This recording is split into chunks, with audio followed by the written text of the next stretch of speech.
Nice job. I know it's been kind of frustrating with the weather, having some postponements and really not getting into a flow, and finally maybe a chance to get into a flow. But a nice win over a winning team that came in here winning 4 straight, I believe, and kind of on a roll, and your kids did a nice job.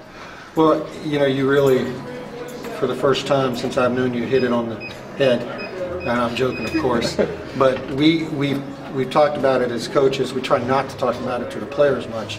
But we just felt like we didn't have any rhythm whatsoever as a team.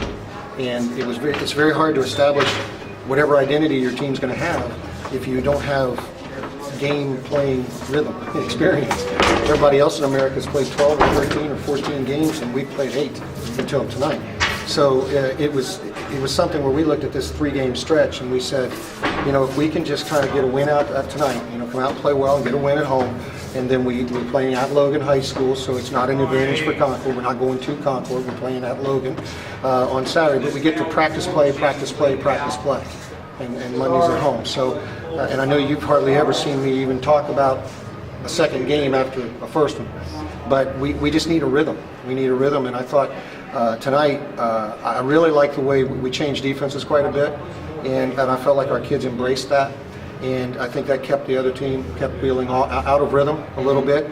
And then I'm probably too conservative, so I stayed man-to-man too long in the second half, but that's just me.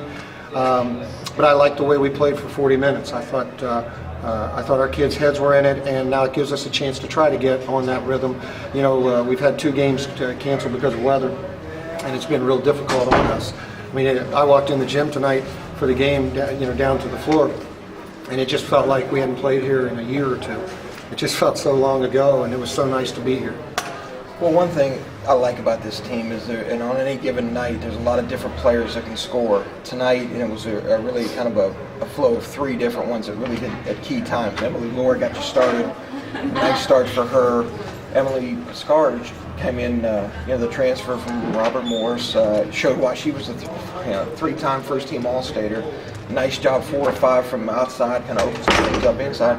And then Mackenzie White in the second half, kind of taking over and attacking the rim, which was what she does best. Yeah, and I was a little surprised. She doesn't usually miss that many free throws, but she really got to the rim well, and it really puts the pressure on the other team. And we just need to get her to be able to see some other players too, because once she's really attacking well, 2 and 3 people drop on her, and then somebody's got to be open. And so, but I like the way she pushed the ball, and I thought for the most part as a team, I thought we executed well. But we do have, I think, seven different people that can get us 20 points on a given night.